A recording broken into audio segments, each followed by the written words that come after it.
Hello everyone, this is Surabhi. Welcome to Study Hacks. कैसे हो सब? आई होप आप लोग सब ठीक अपनी स्टडी को अच्छे तरीके से कवर अप कर रहे हैं। डिस्कशन जो रहेगा आज का यानी कि 29 नवंबर का वो काफ़ी ज़्यादा इंपॉर्टेंट होगा और काफ़ी ज़्यादा इंटरेस्टिंग भी होने वाला है, क्योंकि इसमें जो आर्टिकल्स रहेंगे वो ऐसे डिस्कस करूँगी जो आपके एग्ज़ाम के पॉइंट ऑफ व्यू से पूरी तरह रिलेट करते हो। तो आइए आज का डिस्कशन जो है वो हम लोग स्टार्ट करते हैं। सबसे पहले यहाँ पे बात की जा रही है 5th world Congress on disaster management के बारे में। तो recently he defence minister of India के द्वारा 5th world Congress on disaster management को एड्रेस किया गया। न्यू दिल्ली में ये सारी चीज़ें देखने को मिली। वर्ल्ड डिज़ास्टर मैनेजमेंट यानी कि डिज़ास्टर जैसे आपदा आती है, साइक्लोन आ गया, फ्लड आ गए, अर्थक्वेक आ गए, तो इसको कैसे हमने मैनेज करके चलना है। अगर कहीं पे नुकसान हो रहा है तो उसको कैसे टैकल करना है।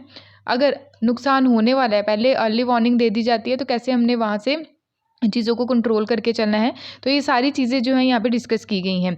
इंडिया जो है इससे रिलेटेड जो चीज़ें रखी गई हैं, ये फर्स्ट रिस्पॉन्डर बनी है हमारी कंट्री।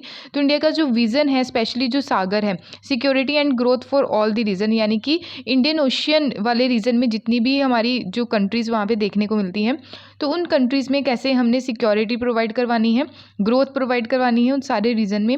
तो इंडिया का जो यूनिक पोजीशन है इंडियन ओशियन रीजन में, कॉम्प्लीमेंटेड अभी कैपेबिलिटी देखने को मिली, स्पेशली आर्म फोर्सेस की। ठीक है, तो आर्म फोर्सेस के द्वारा जो असिस्टेंस प्रोवाइड करवाया गया, लोगों की सहायता की गई डिज़ास्टर रिलीफ सिचुएशन में। ठीक है, जिसको humanitarian assistance and disaster relief situation के नाम से जाना जाता है। तो चैलेंजेस क्या है इसके चलते कि जो जियो पॉलिटिकल लैंडस्केप है, ठीक है, तो ट्रेडिशनल एंड नॉन ट्रेडिशनल जो थ्रेट देखने को मिलता है, इंक्लूडिंग जैसे नेचुरल क्लाइमेट हो गया, स्पेशली कोविड-19 का आप एग्जाम्पल यहाँ पे सेट कर सकते हैं। उसके अलावा अगर हम बात करें तो सागर, एक मिशन सागर है और एक मिशन सागर दूसरा है, तो उसमें कंफ्यूज बिल्कुल नहीं होना। मिशन सागर पहले हम बात करते हैं। एक तो मिशन सागर है जिसमें बोला जा रहा है कि जो असिस्टेंस हम प्रोवाइड करवाएगी हमारी कंट्री के द्वारा अनदर कंट्रीज़ को, स्पेशली सदर्न इंडियन ओशियन वाली कंट्रीज़ को, कोविड-19 पैंडेमिक के दौरान। ठीक है, तो हमारी कंट्री के द्वारा ऑपरेशंस चलाए गए। ठीक है, ऑपरेशन सागर जो है, तो ministry of defence and external affair ministry के द्वारा यहाँ पे सहायता जो है वो प्रोवाइड करवाई गई, और अनदर एजेंसीज़ के द्वारा भी। ठीक है, तो वहाँ पे असिस्टेंट जो है, स्पेशली कोविड-19 पैंडेमिक को कैसे हमने टैकल करके चलना है, तो अनदर कंट्रीज़ को हमने सहायता प्रोवाइड करवाई। INS केसरी जो है इंडियन नेवी की, तो इंडियन नेवी के द्वारा जो है ये सहायता प्रोवाइड करवाई गई। मालदीव, मॉरिशियस, सेल्शियस, मेडागास्कर, कोरोमोस जो कंट्रीज़ हैं। ठीक है, तो एसेंशियल जो फूड आइटम्स है वहाँ पे ट्रांसफ़र किए गए। ठीक है, वहाँ पे पहुँचाए गए। तो रिलेटेड जैसे मेडिसिन हो गया, मेडिकल असिस्टेंट्स टीम होगी वहाँ पे पहुँचाएगी, ताकि लोगों की जो है मदद की जा सके। मेडिकल असिस्टेंट टीम जो है वहाँ पे डिप्लॉय की गई मॉरिशियस में, कोरोमोस में, स्पेशली जो आयुर्वेदिक मेडिसिन हैं। ठीक है, किसके लिए? मॉरिशियस लोगों के लिए। 14 मेंबर स्पेशलिस्ट मेडिकल टीम वहाँ पे भेजी गई। इंडियन नेवी डॉक्टर्स जो थे वहाँ पे इंक्लूडेड थे, पैरामेडिक्स, और जो मॉरिशियस काउंटर पार्ट टुगेदर कोविड-19 रिलेटेड इमरजेंसीज को हमने कैसे टैकल करके चलना है, तो उससे रिलेटेड ये सारी चीज़ें जो है वो प्रोवाइड करवाई गई। एक तो है, ये तो हो गया मिशन सागर। ठीक है, इसमें क्या बोला गया था कि हमने सहायता प्रोवाइड करवाई है अनदर कंट्रीज़ को कोविड-19 पैंडेमिक के दौरान। अब मिशन सागर दूसरा है, इसमें क्या है, सागर की फुल फॉर्म यहाँ पे बताई गई है, security and growth for all in the region. यानी कि यहाँ पे जो बात की गई है, कैसे हमने इंडियन ओशन वाले रीजन में सिक्योरिटी प्रोवाइड करवानी है, और वहाँ पे जो कंट्रीज़ है वहाँ पे कैसे डेवलपमेंट करना है उस रीजन में। ठीक है, तो ये लॉन्च कब किया गया? 2015 में। तो इंडिया जो है, हमारी कंट्री जो है, ये फर्स्ट ऐसी कंट्री बनी जो हमारी कंट्री के द्वारा सपोर्ट प्रोवाइड करवाई जा रही है इस रीजन में। ठीक है, ताकि हमारी जो नेबरिंग कंट्रीज़ हैं उनके साथ जो हमारे रिलेशंस हैं वो अच्छे हो सके। ठीक है, इंडियन ओशन वाले रीजन में। तो आई होप आपको ये क्लियर हुआ होगा। यहाँ पे आप मैप में देख सकते हैं इंडियन ओशन वाले रीजन में जो जो कंट्रीज़ हैं, जैसे मालदीव हो गया, सेल्शियस, कोरोमोस, मॉरिशियस, मेडागास्कर। ठीक है, यहाँ पे सिंगापुर, श्रीलंका, इंडोनेशिया, मलेशिया। ठीक है, तैमूर लिस्टे, तो ये सारी कंट्रीज़ आ जाती है इस रीजन में। क्लियर है? तो यहाँ पे बेसिकली डेवलपमेंट और सिक्योरिटी की बात की जा रही है। उसके अलावा अगर बात करें तो इंडिया जो है, इंडिया का मैनिफेस्टेशन की अगर बात करें तो इंडिया जो है रेगुलर यहाँ पे इस रीजन में एक्सरसाइजेज जो है, जैसे नेवी एक्सरसाइज, एयरफोर्स एक्सरसाइज हो गई, यहाँ पे कंडक्ट करवाई जाए, स्पेशली जो नेवी एक्सरसाइज है। ठीक है, तो यहाँ पे जो ऑपरेशन है अलग अलग चलाए गए, ताकि हमारी जो नेबरिंग कंट्रीज़ है उनके साथ हमारे फ्रेंडली रिलेशन जो है वो बने रहें। ठीक है, स्पेशली फ्रेंडली कंट्रीज़ को हमने सपोर्ट प्रोवाइड करवाई, हेल्प की, शेयर किए अपने एक्सपर्टीज़ और बिल्डिंग बिल्डिंग कैपेसिटी जो है, कैपेसिटी बिल्डिंग प्रोग्राम जो है वहाँ पे लेके आए। इंडियन गवर्नमेंट के द्वारा मिलिट्री फोर्सेस के द्वारा भी काफ़ी ज़्यादा क्रिटिकल रोल जो है वो प्ले किया गया, स्पेशली जो नेबरिंग कंट्री को सपोर्ट करने के लिए। और रिलीफ ऑपरेशन चलाए गए 2004 में जब सुनामी आई थी, 2015 में जो नेपाल में अर्थक्वेक देखने को मिला। अनदर जो डिज़ास्टर रिसाइलेंट इंफ्रास्ट्रक्चर है फ्रेंडली कंट्रीज़ के साथ हमारा, ठीक है, तो इसको भी साथ लेके चला गया। ऑपरेशन राहत जो है यमन में चलाया गया 2015 में, वहाँ से लोगों को रेस्क्यू किया गया 6,700 पर्सनस को, जिसमें जो सिटीजन थे 40 अनदर कंट्री के इंक्लूड थे 1940, ठीक है। हमारी कंट्री जो है मदद करने के लिए आगे हमेशा रहती है, चाहे वो कोई भी कंट्री का पर्सन हो, ठीक है। तो सबकी मदद करना हमारी कंट्री का क्या है, एक आप बोल सकते हैं एक अच्छी बात आप बोल सकते हैं, ठीक है। तो हमारी कंट्री जो है कोई भी डिस्क्रिमिनेट नहीं करती है इस मामले में। तो नॉन ट्रेडिशनल सिक्योरिटी चैलेंजेस क्या हैं, जैसे इंडियन नेवी जो है, इंडियन नेवी के द्वारा इंडियन ओशियन में काफ़ी ज़्यादा जो है चैलेंजेस जो देखने को मिल रही है वो भी टैकल किए गए। जैसे गल्फ़ ऑफ एडन में, ठीक है, गल्फ़ ऑफ एडन में 2008 में क्या किया गया, डिप्लॉय किए गए 30 वॉरशिप हमारी इंडियन नेवी के द्वारा। पोस्ट कॉन्फ्लिक्ट जो रिलीफ एंड रिहेबिलिटेशन, इसके बारे में अगर हम बात करें तो इंडिया के द्वारा सहायता जो हेल्प प्रोवाइड करवाई गई अफ़गानिस्तान को, अभी भी आप देख सकते हैं अफ़गानिस्तान को हम फूड की जो आइटम्स है, इसेंशियल जो फूड आइटम्स है वो भी प्रोवाइड करवा रहे हैं, ठीक है। पाकिस्तान का जो रूट है उसको फॉलो करते हुए जो परमिशन हम लोगों ने ली, ठीक है। तो इसके चलते नेशनल सिक्योरिटी जो एडवाइजर की जो रही मीटिंग उसके चलते, तो श्रीलंका को भी हमने क्या किया, पोस्ट कॉन्फ्लिक्ट रिकवरी जो है उससे रिलेटेड यहाँ पे हेल्प प्रोवाइड करवाई। रिफ्यूजी जो फ्लो देखने को मिला, स्पेशली जो रोहिंग्या कम्युनिटीज़ है, ठीक है, उनकी भी मदद की गई हमारी कंट्री के द्वारा। जो एमरजेंसी सेफ्टी जो प्रोवाइड करवाई गई रिफ्यूजीज़ को, स्पेशली जो माइनॉरिटी पॉपुलेशन है अक्रॉस दी साउथ एशिया, ठीक है। तो आई होप आपको ये क्लियर हुआ होगा जो काफ़ी ज़्यादा इंपॉर्टेंट था। तो ये सारा मैंने डिटेल में डिस्कस कर लिया है। 5th वर्ल्ड कांग्रेस आप लोगों ने याद रखनी है कि हमारी कंट्री के द्वारा ही इसको एड्रेस किया गया, ठीक है। तो आई होप आपको ये सारी चीज़ें क्लियर होंगी। नेक्स्ट है ग्लोबल न्यूट्रिशन रिपोर्ट 2021 की यहाँ पे बात की जा रही है। तो ग्लोबल न्यूट्रिशन रिपोर्ट जो अभी निकल के आई है, हाल ही में ही रिसेंटली ये रिलीज़ की गई, तो यहाँ पे बोला गया कि कोई भी प्रोग्रेस देखने को नहीं मिली है अनीमिया और चाइल्डहुड जो वेस्टिंग है। अब वेस्टिंग क्या है ये मैं आपको आगे बताऊँगी, ठीक है। तो यहाँ पे 2025 तक के टारगेट्स रखे गए थे, तो इसके चलते क्या देखने को मिल रहा है कि हम ये आसानी से टारगेट जो है वो अचीव नहीं कर पाएंगे अगर सिचुएशन ऐसी ही रही तो, ठीक है। तो कोविड के ड्यूरेशन में भी बहुत सारी जो कमियाँ देखने को मिली, स्पेशली खून की कमी, ठीक है, और भी बहुत सारी जो लोग जो हैं वो पॉवर्टी में चले गए ग्लोबली, ठीक है। उसके कारण जो माल न्यूट्रिशन, ठीक है, फिर हंगर की प्रॉब्लम, भूखमरी की प्रॉब्लम, उसकी वजह से भी कई जो टारगेट्स हैं वो हम अचीव नहीं कर पाएंगे, ठीक है। तो क्यों नहीं कर पाएंगे वो भी हम देख लेते हैं। तो यहाँ पे देखें ये ऐसे टारगेट से जिसके ऊपर हम लोगों ने काम करना था, ठीक है, कि रिड्यूस करना था स्टंटिंग 40% जो अंडर 5 ईयर चिल्ड्रन है। रिड्यूस करना था हमने अनीमिया यानी कि खून की कमी जो देखने को मिलती है 50% among the women age group specially 19 to 49 years तक। 30% रिड्यूस करना था लो बर्थ वेट जो है। इंक्रीज जो देखने को मिल रहा है आज के टाइम में ओवरवेट यानी कि ओबेसिटी की प्रॉब्लम बच्चों में देखने को मिल रही है, उसको कम करना, ठीक है। बच्चे जो चिप्स वगैरह खाते हैं और भी जो फास्ट फूड खाते हैं, ठीक है, तो उनकी वजह से उनका वेट जो है काफ़ी बढ़ जाता है। तो चिप्स जो है काफ़ी ज़्यादा हानिकारक है बच्चों की बॉडी के लिए, तो प्लीज़ इसको यूज़ ना करें। उसकी जगह हम लोग फ्रूट्स वगैरह खा सकते हैं, जूस वगैरह पी सकते हैं, और भी घर में बहुत सारी चीज़ें जो है वो बना सकते हैं, ठीक है। इंक्रीज़ जो रेट हुआ है स्पेशली जो ब्रेस्ट फीडिंग का, फर्स्ट 6 मंथ डॉक्टर भी रिकमेंड करते हैं एटलीस्ट 50% ये सारी चीज़ें प्रोवाइड करवानी है। तो रिड्यूस करना है और मेंटेन करना है चाइल्डहुड वेस्टिंग को लेस देन 5%, ठीक है।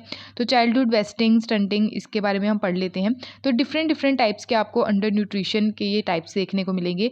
ये नॉर्मल, ठीक है, एक नॉर्मल बच्चा है, पूरा हष्ट पुष्ट है, हेल्थ बिल्कुल ठीक है, हाइट बिल्कुल ठीक है, ठीक है, ना ही उसका वेट ज़्यादा है ना ही कम है, एज के हिसाब से बिल्कुल सही है, ठीक है। तो ये नॉर्मल कैटेगरी में आ जाता है। और ये वेस्टिंग है, वेस्टिंग में क्या आएगा, वेट कम है हाइट के हिसाब से, ठीक है, तो हाइट ज़्यादा है, ठीक है, तो वेट कम है, क्लियर। तो स्टंटिंग में क्या आ जाएगा, हाइट कम है, ठीक है, बट एज ज़्यादा है, ठीक है।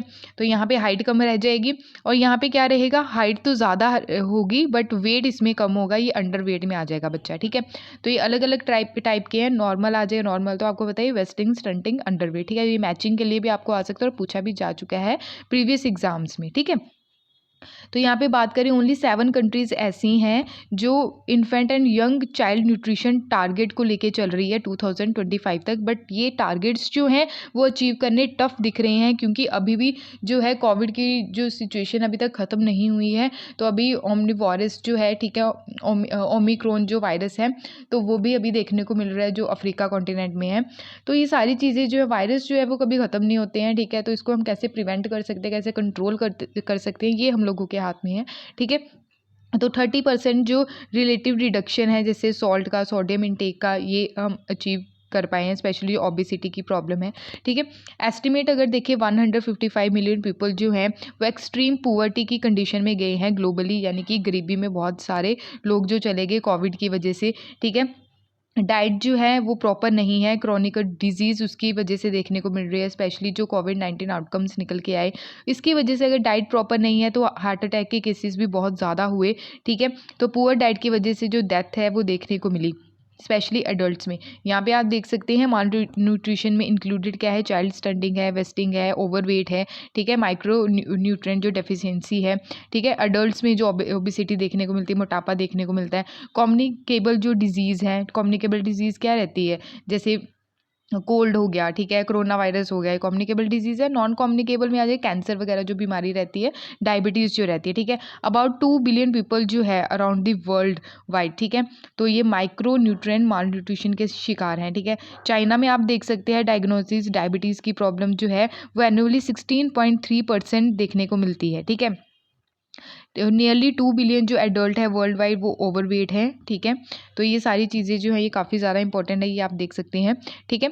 उसके अलावा अगर बात करें तो हम बॉडी मास जो इंडेक्स है वो कैसे कैलकुलेट कर सकते हैं अपनी बॉडी का, ठीक है। तो बॉडी मास इंडेक्स निकालने के लिए आपका जो वेट है और हाइट है उसको आप डिवाइड करें इंटू 703 से, तो आपका बॉडी मास जो है इंडेक्स जो वो निकल के आ जाएगा, ठीक है। अगर इंडिया की बात करें तो हमारी कंट्री की बात करें तो अनेमिक की जो प्रॉब्लम है, यानी कि खून की कमी की जो प्रॉब्लम है वुमेन्स में बहुत ज़्यादा देखने को मिलती है, स्पेशली जो एज ग्रुप रहती है वुमेन्स की 15 टू 49 ईयर्स तक, ठीक है। तो ये स्पेशली अनेमिक की यानी कि खून की कमी की जो प्रॉब्लम है वुमेन्स में, गर्ल्स में सबसे ज़्यादा देखने को मिलती है, ठीक है। और ये राइज़ भी हुआ है, ऐसे केसेस बहुत राइज़ हुए हैं। तो 2016 से अगर देखें तो 52.6% है, 2020 की अगर बात करें तो 53% है, ठीक है। चाइल्डहुड वेस्टिंग, ठीक है, वेस्टिंग का मतलब मैंने आपको पहले बताया था, वेस्टिंग का मतलब रहता है कि लो वेट है हाइट के हिसाब से, ठीक है। तो वेस्टिंग के मामले में ओवर 17% जो इंडियन चिल्ड्रन है अंडर 5 ईयर्स वो अफेक्टेड हुए हैं, और 23 कंट्रीज़ ऐसी हैं, इंडिया भी साथ में, ठीक है। तो काफ़ी कोई प्रोग्रेस देखने को नहीं मिली है, तो रिड्यूस हुआ है चाइल्डहुड जो वेस्टिंग है, ठीक है। चाइल्ड स्टंटिंग की बात करें तो 34% चिल्ड्रन ऐसे हैं अंडर 5 ईयर जो अफेक्टेड है स्टंटिंग के मामले में। तो इंडिया इज़ अमंग 53 कंट्रीज़ जो हैं तो टारगेट जो है वो अचीव नहीं कर पाई है। चाइल्डहुड ओवरवेट की अगर बात करें तो अमंग 105 कंट्रीज़ में से, ठीक है, चाइल्डहुड जो है ओवरवेट है, ठीक है। ग्लोबल न्यूट्रिशन रिपोर्ट की मैं अगर बात करूँ तो यहाँ पे first nutrition for growth initiative summit देखने को मिली 2013 में, ये सारी चीज़ें निकल के आई। फर्स्ट जो रिपोर्ट की गई यानी कि पब्लिश की गई 2014 में की गई, ठीक है। वर्ल्ड न्यूट्रिशन जो है ग्लोबली रीजनली जो कंट्री है, कंट्री बाय कंट्री ये सारी जो है एफर्ट्स लगाए जाते हैं, इम्प्रूव करने की यहाँ पे बात की जाती है। मल्टी स्टेक होल्डर जो इनिशिएटिव है कंसिस्ट किया जाता है stakeholder group, independent expert group रहते हैं, रिपोर्ट सेक्रेटरीट यहाँ पे देखने को मिलती है, ठीक है। तो याद रखिएगा फर्स्ट पब्लिश कब की गई, 2013 में की गई थी, क्लियर। नेक्स्ट यहाँ पे बात करें जो काफ़ी ज़्यादा इंपॉर्टेंट है, हवाना सिंड्रोम की बात की जा रही है। हवाना सिंड्रोम यानी कि यहाँ पे देखिए तो ये क्या है, क्यूबा है, ठीक है। तो ये क्यूबा का मैप है, क्यूबा की कैपिटल हवाना है। तो हवाना सिंड्रोम की सिचुएशन यहाँ पे बहुत ज़्यादा देखने को मिल रही है, क्यों, क्योंकि यहाँ पे लोगों को ऐसी प्रॉब्लम्स फेस करनी पड़ रही है कि उनको लगता है कि हमारे मतलब हेडेक है, वॉमिटिंग वाला मन है, फीवर है, थकान देखने को मिल रही है, चक्कर आ रहे हैं, ठीक है, ऐसी समस्या जो है। तो अभी recently he US federal bureau of investigation, जैसे हमारी कंट्री में सेंट्रल ब्यूरो ऑफ इन्वेस्टिगेशन है वैसे यूएसए की आपको federal bureau of investigation agency देखने को मिलेगी। उनके द्वारा बोला गया है कि जो हवाना सिंड्रोम है ये काफ़ी ज़्यादा बिग क्रिएट कर रहा है इशू, ठीक है। तो इसको टॉप प्रायोरिटी देनी चाहिए, यानी कि इस पर इन्वेस्टिगेशन करनी चाहिए ताकि हम अपने स्टाफ को जो है वहाँ पे क्यूबा में जो है उनको प्रोटेक्ट कर सकें। तो सिम्टम्स जो है सिंड्रोम के उसमें इंक्लूडेड है, जैसे क्या होता है, गंभीर मार्सक्रिट देखने को मिलता है, यानी कि हेडेक होती है, ठीक है। तो थकान फील होती है, चक्कर आते हैं, नींद की समस्या है, बहरापन यानी कि सुनाई कम देता है, ये सारे इसके सिम्टम्स हैं, ठीक है। तो अभी जो है अफेक्टेड काफ़ी हो रहे हैं, स्पेशली जो ब्यूरोक्रेट्स हैं यूएसए की क्यूबा में जो रह रहे हैं, ठीक है, वहाँ पे जो अपनी जॉब कर रहे हैं, उनको ये प्रॉब्लम फेस करनी पड़ रही है। क्लियर। तो इसमें क्या देखने को मिला, जैसे वेस्टिबुलर प्रोसेसिंग है, कॉग्निटिव प्रॉब्लम्स है, ये इश्यूज जो है, जो क्रॉनिक इश्यूज हैं, ये फेस किए जा रहे हैं, ठीक है। तो 2020 में अभी जो रिपोर्ट निकल के आई थी नेशनल अकेडमी ऑफ साइंस की, तो यूएसए के द्वारा फाउंड किया गया जो माइक्रोवेव रेडिएशंस हैं, ठीक है, हवाना सिंड्रोम का ये सबसे बड़ा कारण है। तो माइक्रोवेव रेडिएशन का क्या मतलब रहेगा यहाँ पे, जैसे ये क्या रहता है, एक वेपन रहता है, यानी कि एक रेडिएशन यहाँ पे छोड़ी जाएगी जिसके कारण लोग जो है अफेक्टेड होंगे, ठीक है। तो ऐसा नहीं होगा, कोई इंजरी नहीं होगी, ये बॉडी में सीधा सीधा इम्पैक्ट डालेगा। जैसे बॉडी में आप देख सकते हैं एक ह्यूमन बॉडी में 70% वाटर रहता है, ठीक है। उसी वाटर को क्या करता है, बॉडी में हीट करने का ये काम करता है। अगर हीट करेगा बॉडी को, ठीक है, बॉडी में जो वाटर रहता है उसको हीट करेगा तो काफ़ी ज़्यादा बीमारियाँ जो है वो देखने को मिलेगी, ठीक है। तो बॉडी में जो इंटरनली जो सिस्टम रहता है उसको उसमें जो है वो गड़बड़ देखने को मिल सकती है, ठीक है। तो ऐसी सिचुएशन जो है वहाँ पे जो क्यूबा में जो ब्यूरोक्रेट्स हैं यूएसए के, उनको ये सिचुएशन का सामना करना पड़ रहा है, ठीक है। तो कंटिन्यू अगर देखें तो एक ही टाइम पे 20-25% को एक ही प्रॉब्लम जो है वो देखने को मिल रही है, यानी कि इसका सीधा सीधा यही मतलब है, या फिर कोई वायरस है या फिर कोई वेपन का इस्तेमाल हो गया, ठीक है। तो यहाँ पे देखिए एक्टिव डेनेलियल सिस्टम जो है, ये इसको क्या बोलते हैं, एक्टिव डेनेलियल सिस्टम। ये किसका सिस्टम है, ये यूएसए का सिस्टम है, ठीक है। तो नॉन लेथल मिलीमीटर जो है ये वेव सेंड की जाती है, इलेक्ट्रोमैग्नेटिक एनर्जी है ये, ठीक है। तो बर्निंग सेंशन आप देख सकते हैं, तो वेव जो है पेनिट्रेट करती है स्किन को 1/64 इंच, ठीक है। तो feeling similar being on the fire, ऐसा लगता है कि जैसे आग वगैरह देखने को मिलती है, जैसे बॉडी में बहुत ज़्यादा हीट अप हो जाता है। तो 2 सेकेंड ब्रस्ट ऑफ जो है स्किन को कर देती है ये। तो यहाँ पे ये सारी चीज़ें जो हैं इसी डिवाइस के चलते जो है देखने को मिल रही है, जो अफेक्टेड हो रहे हैं लोग, ठीक है। उसके अलावा अगर बात करें तो माइक्रोवेव जो वेपन्स हैं, ठीक है, जैसे डायरेक्ट एनर्जी वेपन हो गया, तो ये इस टाइप का डायरेक्ट एनर्जी वेपन जो है, ठीक है, तो माइक्रोवेव वेपन की एक टाइप बोल सकते हो आप। तो हाईली फोकस किया जाता है इसके चलते एनर्जी के ऊपर, स्पेशली जो सोनिक है, लेज़र है और माइक्रोवेव, ठीक है। तो ये टारगेट से रहते हैं, तो रिलीज़ होती है इसमें से इलेक्ट्रोमैग्नेटिक रेडिएशन, जो सीधा सीधा ह्यूमन बॉडी के ऊपर इम्पैक्ट डालती है। तो इलेक्ट्रोमैग्नेटिक रेडिएशन जो है ये हीट करती है वाटर को, स्पेशली जो ह्यूमन बॉडी में प्रेजेंट रहता है, ठीक है। तो वाटर को हीट अप करने का काम करती है, उसकी वजह से चक्कर आते हैं, तो वॉमिटिंग वाला मन होता है, तो अगर इसका अटैक होता है तो सीधा सीधा, ठीक है। तो अगर बात करते हैं तो माइक्रोवेव वेपन जो है ये टाइप है किसकी, डायरेक्ट एनर्जी वेपन की। तो हाईली एनर्जी फोकस की जाती है, सोनिक, लेज़र और माइक्रोवेव टारगेट जो रहता है। कंट्रीज़ जो है जिनके पास माइक्रोवेव वेपन है, चाइना के पास है, ठीक है। तो ये हम लोगों को भी कैसे पता चला, जब चाइना का स्टैंड ऑफ देखने को मिला था गालवान वैली में, तो ऐसा बोला गया कि चाइना के द्वारा ये माइक्रोवेव वेपन जो है इसे अटैक किया गया था हमारे जो सैनिक हैं उनके ऊपर, ठीक है। तो डिस्प्ले किया गया चाइना के द्वारा फर्स्ट पोली WB-1 2014 में, ठीक है। तो शो किया गया था इनके द्वारा कि हमारे पास भी है भाई माइक्रो वेपन, ठीक है। तो यूएसए के द्वारा भी डेवलप किया गया प्रोटोटाइप जो माइक्रोवेव स्टाइल वेपन है, ठीक है, वेपन है सॉरी। तो क्या है उसका नाम, एक्टिव डेनेलियल सिस्टम, जो मैंने आपको यहाँ पे बताया। क्लियर है। तो ये काफ़ी ज़्यादा इंपॉर्टेंट चीज़ें हैं, ये आप लोगों को प्लीज़ याद रखनी है, तो ये डायरेक्ट आपसे पूछा जा सकता है, ठीक है। तो आई होप आपको ये सारी चीज़ें क्लियर हुई होंगी। तो हवाना सिंड्रोम क्या होता है, तो इंपॉर्टेंट ये सारी चीज़ें हैं आप लोगों के लिए, ठीक है। हमारी कंट्री की बात करें तो हमारी कंट्री के द्वारा भी DRDO के द्वारा भी अभी प्रपोज किया गया है कि हम भी जो है माइक्रोवेव वेपन जो है वो बनाएंगे आने वाले टाइम में, क्योंकि हमारी जो नेबर कंट्री है चाइना है, चाइना के पास ये वेपन है, तो हम लोगों को भी सतर्क रहना है। तो वेपन ये वाला जो है वो भी हमें क्रिएट करना है, ठीक है। तो पड़ोसी के पास ये वेपन है तो हम लोगों के पास भी होना चाहिए, क्योंकि पता नहीं कब ये अटैक कर दे, तो हम लोगों को भी आने वाले टाइम में ही तैयार रहना है इसके चलते, ठीक है। नेक्स्ट अगर बात करें तो यहाँ पे जो बात की जा रही है ओमिक्रॉन वायरस की, तो ये ओमिक्रॉन जो वायरस है, तो अभी बोला जा रहा है कि प्लीज़ सतर्क हो जाएं कि ओमिक्रॉन वायरस जो है इसका काफ़ी ज़्यादा इम्पैक्ट देखने को मिल सकता है आने वाले टाइम में, तो अपने आप को प्रिवेंट करें, ठीक है। तो यहाँ पे जो है ये सारी इन्फॉर्मेशन जो है दी जा रही है, अनाउंसमेंट की जा रही है, तो इसके चलते हम थोड़ी डिटेल में डिस्कस कर लेते हैं।